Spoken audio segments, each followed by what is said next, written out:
Hey everyone, welcome back to Bachelor Happy Hour. I'm Joe. And I'm Serena. And we are here with the one and only Dale Moss. Dale, welcome to Bachelor Happy Hour. Hey, I appreciate y'all having me on. It's definitely been a while since I've been on Bachelor Happy Hour, so this is fun. Yeah, what would that? So you would have been on Bachelor Happy Hour during COVID, right? Like 2020? 2.5 years ago? No, Yeah, 4.5. 2.5. 4.5 years ago. It's crazy. Like time flies. Obviously, there's so much life that has happened since then. But it's been a minute. Yeah.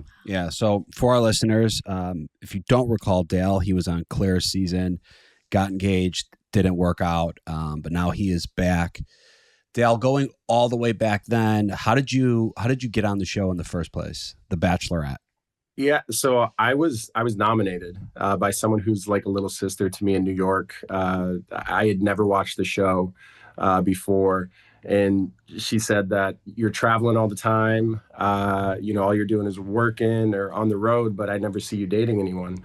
And before that, I had been in a long-term relationship of 4 years with a great woman. And honestly, like there was almost 3 years I didn't date anyone. I wasn't on the apps.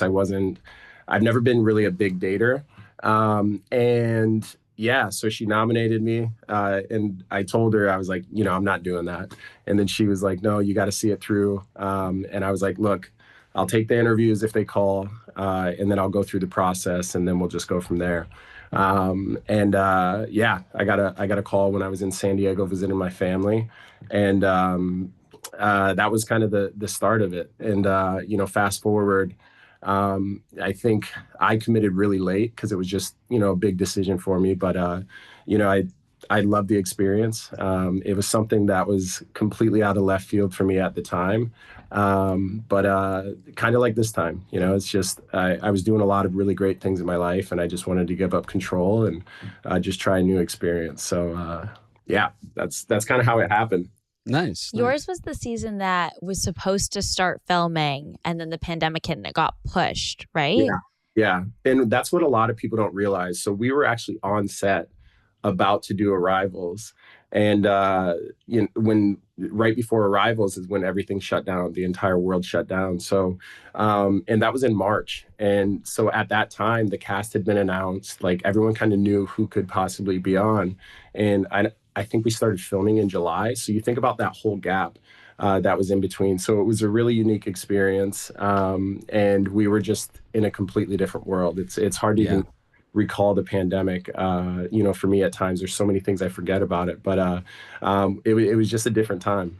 Yeah, I'm actually like, I was thinking of it the other day, and I can't believe like it's been 5 years. Like we're gonna be like, before you know it, it's gonna be like, oh, that was 10 years ago. Yeah, it does feel crazy. It feels like, such a crazy time. I can't even imagine, because I was on the other pandemic season, but we obviously filmed second, so they kind of like had their bearings by the time they got to us. But yeah, because it was like Matt James was supposed to be on your season as a contestant. The shutdown happened. They made him the Bachelor. And they were in Palm Springs. Imagine how hot it was. You know how hot Palm Springs is in July? It was cooking. And like, I had never been on a reality TV series before. The production's going into it. It's completely new for them. We're in a bubble. At the time, like a lot of us didn't know what was going on with our families. And, this was right in the heat of things. Like I know my sister, for example, she has an autoimmune disease. So like she was isolated for months and months and months. And even when I got done filming, I couldn't see her for an extended period of time. So, just the pressures and the things that people were dealing with, it was a lot. But I do remember it was a relief kind of being in that bubble, because you had no choice but to still just be present. And there were things going on in the outside world that you knew. But it was almost an escape. I think a lot more than most people probably realized. And I love that aspect of it. It's one of the things I love, just being disconnected from my phone, no interruptions. And, full transparency, that's one of the things I miss already from this experience. Yeah, I agree. That was the number one thing for me. It was like, I enjoyed going to Paradise because I loved giving my phone away and just being like in the moment. And that's like, not having your phone is almost like it's truly a vacation, even though like Paradise doesn't isn't a vacation, but it feels like one. Dale, how long did you play in the NFL for?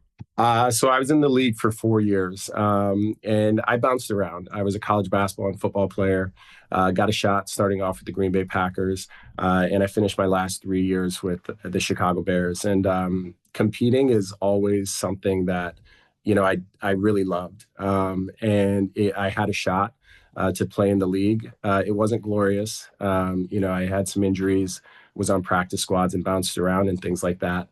But again, it was, one of the best times of my life. And I grew a lot from it, but it was also, a big transition phase because once I was done, I really had to pivot like so many athletes do. And that's what brought me out to New York and got me started in the fashion, wellness, and entertainment industry. So you are in the entertainment wellness space. Can you kind of give us a little bit of a breakdown of how that works? Yeah. So I went to school for film, and I always wanted to direct and produce. And before the Bachelorette, and still now, I was hosting during the NFL seasons. I've hosted in studios covering a lot of the NFL games. But a lot of my focus has shifted behind the scenes. I've got 2 sports documentaries in development with my production company. And then I produce large-scale wellness experiences all across the globe. That's been a passion of mine, the community aspect. And it's just something that is a pillar in my life. And then behind the scenes, the venture world. I've gained equity or invested in a lot of different companies, starting my own venture group now, which I'm really excited about.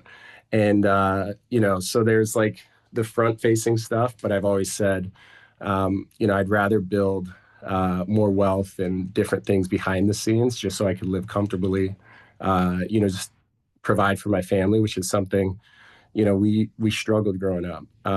And I just always said that with my wife, kids, even my family now, I just don't want them to worry about too much. So the entrepreneurial side, especially in the venture world right now, is a big thing. But, hosting and the sports documentaries are a major thing as well. Nice. I went to this spot right here in Austin. Have you heard of it? Coffee and Chill. Yo, they have blown up. So their model it's so impressive. Really, really. It was great. Like I was like, this was it's like a sober event. They have cold plunges. Like it's great. It's a great way to get rid of a hangover, to be honest. You think about it, right? People, like I've always admired people doing things to better themselves, whether that's working out, if that's just, some of the cold plunge and things like that, because people are in an uncomfortable state. And it's not always easy to, give that extra effort. But through sports and, coming up in the fitness and the wellness industry in New York City, I just realized like that gave me my start, and it gave me something to look forward to after sports. And I've always said that regardless of what I do, the wellness pillar is going to be a major thing for me. Nice. So that's kind of what you've been doing on the career side. What has dating been like over the last few years? So I was in a long-term relationship, 2.5 years. And this is post Claire, correct? Yeah, this is post. And that was the only like real relationship I had been in. And I had a great relationship. We're on really great terms. And it's one of those things. I feel like everyone always thinks stuff is like black and white, right? But the reality is there's so many things that make a relationship work. And sometimes it's timing, sometimes it's priorities. And that was like a really, really great chapter of my life. One that I don't talk about a lot, just because I think like relationships, even though we're on reality TV, are something that, I don't think all the intimate details are needed to share with everyone. I think that's a protective barrier, but that was really it, and since that, she was the one that she's like in the home improvement space, right? Didn't she like live in Florida? I think you were, when I saw you in Miami, I think you were still dating her at the time. Yeah. Okay. Yeah, and she's unbelievably talented, going to have all of the success in the world, and she's someone I definitely root for, But, there's times where things just don't work out. And I think it was the right decision for both of us, at the time. And I know from a distance, we still really support each other. But I think that's just also something as you get older, right? You realize that, sometimes things don't work out. And but it is definitely a relationship I grew from, probably more than any relationship. Your dating pattern's kind of interesting because you have, your 4-year relationship, the relationship from the show that was very public, and then you went to another long-term, very private relationship, and now we're heading back onto the show. Like, how do you feel after coming out of a 2.5-year relationship that you had a lot of control over how much was shared and how much wasn't, to go back on reality TV and date very publicly again? Yeah, I think in this setting, like, people see the build, right, and the start of a relationship, and then from there, you can choose to share as much as you want. But I've realized over the years, and this is a big moment of growth for me. Like, I shut down after relationships, and I just dive into work. I travel, and I'm 36 years old, and I know what I want in a relationship. And I know the things that I want out of life. But the reality is, I'm never going to have those if I don't put myself out there and try new things. And this was like a really big thing for me. It was not on my radar. I was very reluctant to commit to this, and it's something that I committed to, honestly, last minute. And the only reason I was able to is one, because I felt like I had moved through the previous relationship in a healthy way. And honestly, I'm just happy with who I am. I feel very secure in life and the things that I'm doing. And while, the show is not a normal, it's not a normal environment where you meet someone, it definitely forces you to put yourself out there. And there's no hiding or like shutting down when you're on something like this. And for me, that was a major thing. You mentioned you're 36. I was like 34 or 35 when I went back on Paradise the second time. Were you worried at all about feeling like the old guy on the beach, basically? Well, the good thing is you got the Goldens there, so yeah, that's true. But I mean, I was your age, so that was like, and I ended up getting engaged to someone who is 11 years younger than me. At the time, I didn't really think much about it, but like looking back, being in your position, what do you think? Yeah, it was something that, I did ask the question. I was like, am I too old for this? Yeah. But that wasn't really much of a sticker. Like, in my previous relationships, many of them were with someone who was older than me. I also feel like just with lifestyles and different things, you're going to meet people from all walks of life. So that wasn't really a pressing thing. And also, I think if anything, I was going to be more clear on what I wanted and what worked for me and what didn't. And I think, whatever people see on the show, and there's, clips or edits and all that, but I was really happy with how I showed up. I didn't feel pressured in any way, shape, or form. Going on the show, I was fully prepared to leave at any given point if there was someone there who I wasn't connecting with. And I think those are important things. And the reality is, like, just going on there and being open and not having any preconceived notions was the biggest thing for me. And I didn't know anybody on the show, and after my season, while I have like friends in the franchise that I've met around the way, like, I've been kind of out of the loop. So it was a completely new experience for me. And I think just on the personal side, it was just a big thing, opening up and just letting go and just trusting, like, however you show up, that's going to be enough. And, not to sound cliche, but I think a lot of people, no matter how secure they are, have those insecurities. Like, am I going to be enough? Is what I'm bringing to the table going to be enough? Or is someone going to accept that? I love the experience. One of the best experiences of my life.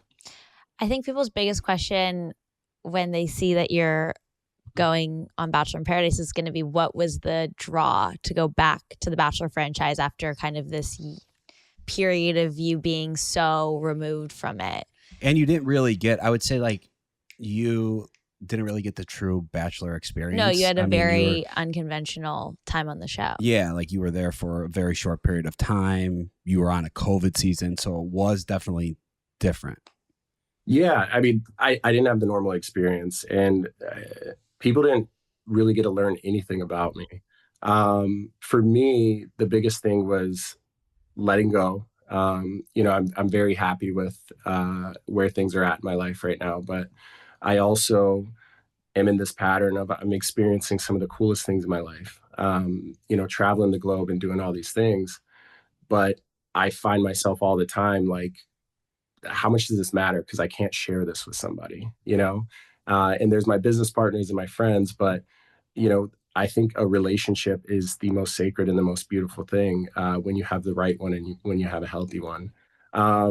Also, like, I just wanted to give up control. I know that I get in these cycles where when I finally bring my head up for water, it's like a year and a half has gone by, and I just didn't want to, just keep maybe avoiding, a relationship, especially after a previous one. And then honestly, you know, I was excited for people to actually get to know me and see me like navigate this in a truthful and an honest and a fun way. So again, the commitment came, really late in the game, but it was entirely just for me, just like a liberating and free experience, and just to step on the beach and just experience something new. Going into Paradise, what are you looking for in a relationship? And like, are there any deal breakers as far as like you live in New York, she lives in Wyoming? Yeah. So the distance thing is not as big of a deal for me. It never has been.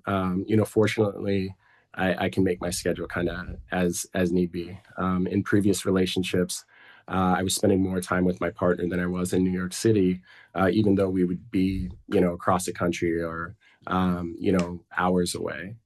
So that's not as big of a thing. But I do think I'm drawn to someone who works hard, who has a career. And I think the reason that is because then they can understand my focus and my hustle and my drive. And I love supporting people, right? And yeah, I love supporting my family. I love supporting someone, in the relationship side. I'm a pretty chill dude. I think just throughout life and just experiencing a lot of things, um, you know, I've got a pretty big threshold. I've got a high level of tolerance and patience. And, you know, we're human, and that's, we're not perfect, but I don't do well with a lot of chaos. I think family dynamic is important, and it doesn't have to be perfect, but just that it matters. And I think the biggest thing in my life now is like crossover, right? I want to have crossover with my partner. I don't want to be living two separate lives. But from there, it's just someone who's got a kind heart, and I think is just understanding and patient is the real thing. Are you a workaholic? I'm not a workaholic by any means. I definitely take time to relax, if I'm not in a relationship, my relationship is always priority.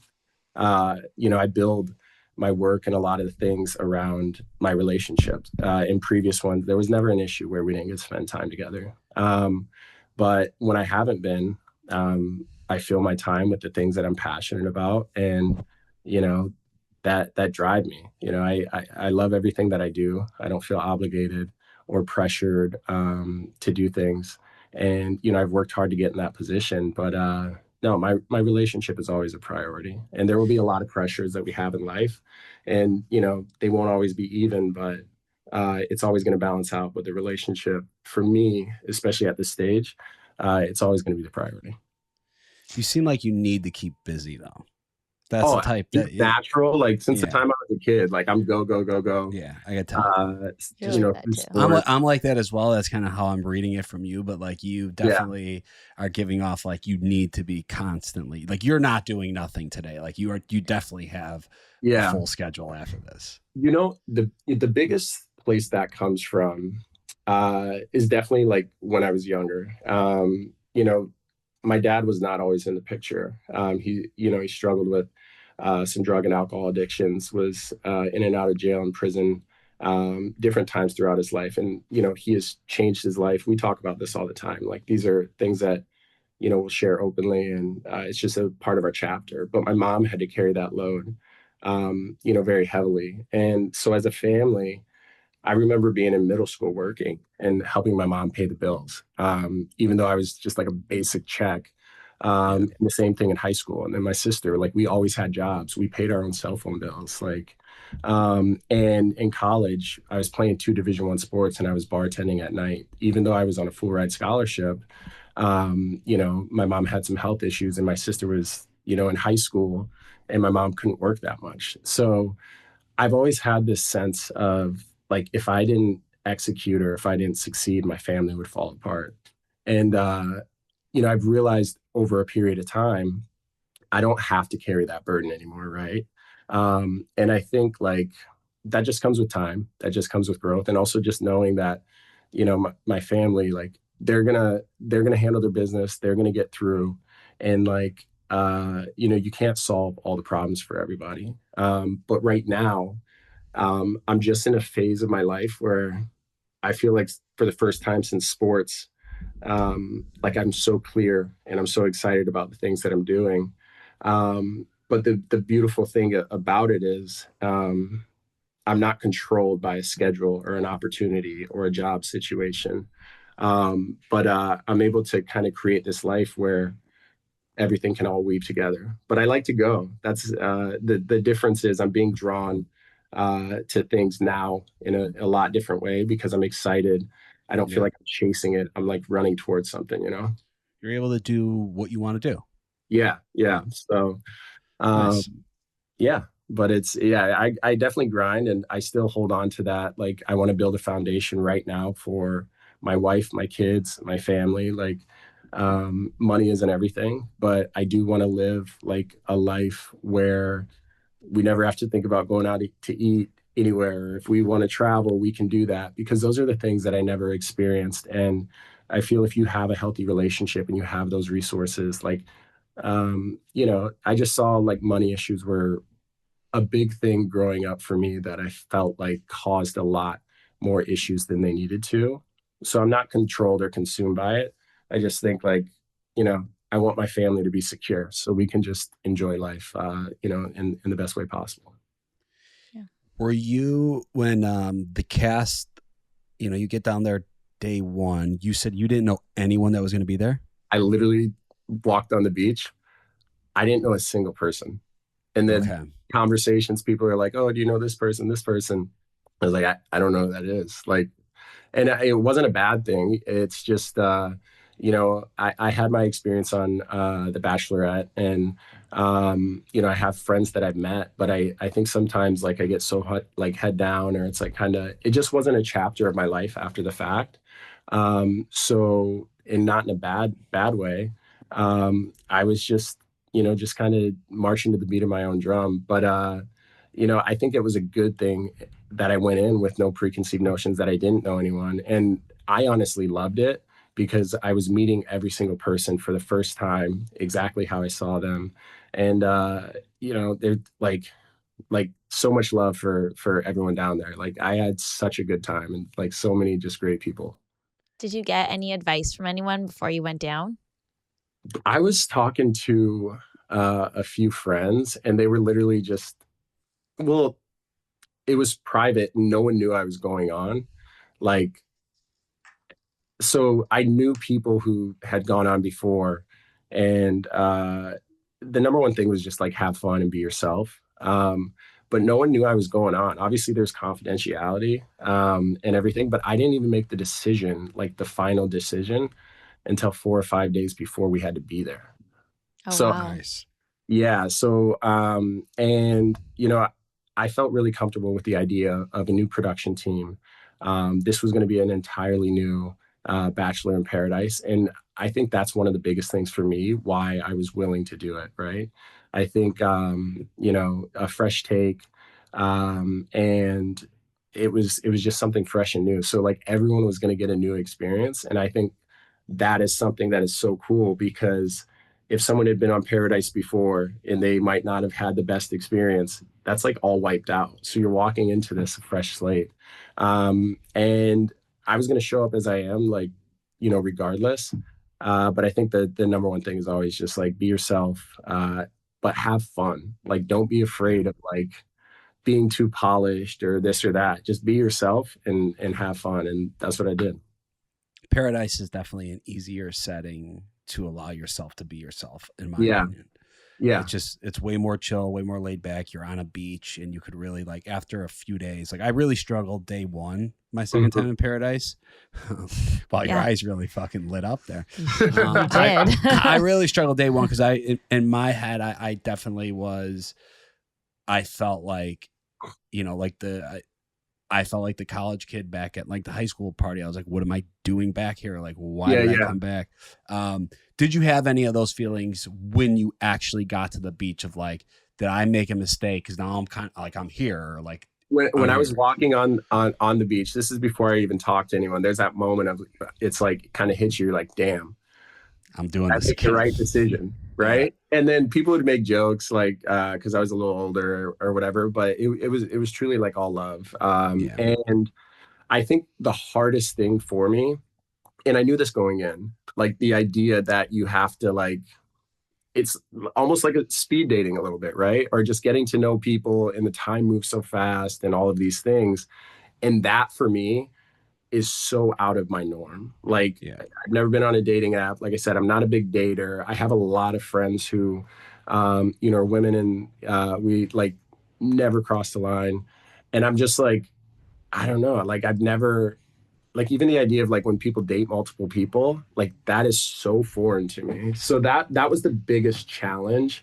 And kind of how I got through that, I was just like, hey, you're getting to know people. Everyone signed up for the same thing.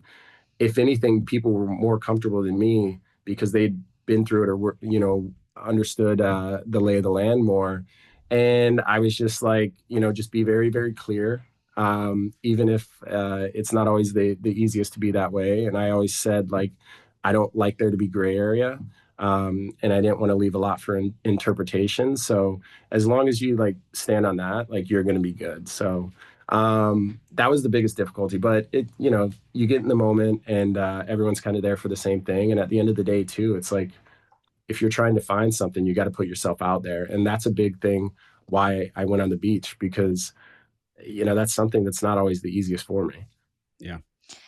When the cast was announced, what was the reaction you were getting from people in your life, people that follow you on social media?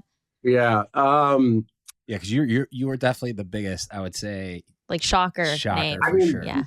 Like from whatever experience before, a lot of people are gonna, they look at social media and news and stuff that happened so long ago. So you'll get some negative thing. They're like, oh, I can't believe Dale's back. Like this and that. People are so mean. People are fucking worse, aren't they? And like, the funny thing about that is, I was more concerned about what I had to lose going on a show than anything that I would have to gain, right? And I had a career well before my first time on the Bachelorette and everything like that. But so there's some of those things that you get, but like honestly, most people were positive. And I think sometimes when you get noise, some of the negative or they stand out. It stands out, and you have so much positive. But I also know that throughout Bachelor Nation, like I've had so much positive feedback from people, and a lot of people were excited. And I think also there's so much time that has passed. They're just curious to see how things unfold. And like, so I there was a little bit of worry, like I was just going to get like trashed on. Not that it affects me, but it's like, all right, here we go. Yeah. But the reality is like things were positive, and I don't know. And I guess it just all unfolds on screen. So we'll see. Nice. Can you tease a little bit of the season for us, or give us any little detail? I mean, this is a new Bachelor in Paradise. I can't go into details, obviously, but I will say a lot of people had questions about the Golden twist. Mm-hmm. We just saw the cast for Golden was announced. It was so amazing to have them there. And I think everyone was a little bit like, hey, how's this going to work out? It added to the experience. It brought energy. People were extremely excited. And honestly, it gave people a lot more guidance and direction when they were navigating relationships, because they've been through everything you can think of in life. I think because they were there was more depth on the show. And like, they're not trying to impress anybody, right? Like, Yeah.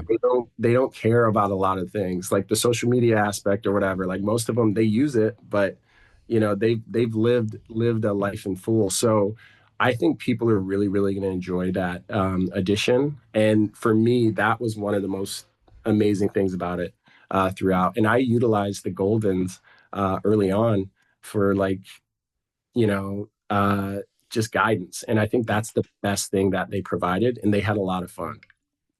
Well, we are really looking forward to watching you on this show. I'm excited to see it. I'm excited to see the new format. It was really great talking to you. I'm sure we'll see you around the city. Thank you so much for coming on. Yeah, I appreciate it. And I think everyone's going to be really excited with what comes out. And I know from the start, the cast was stoked. And yeah, it's a completely new paradise, that's for sure. Yeah, cool. We can't wait. And to our listeners, thank you so much for tuning in. Make sure you download and subscribe to Bachelor Happy Hour. Thank you so much for listening. We have new and exclusive interviews coming your way. Bye.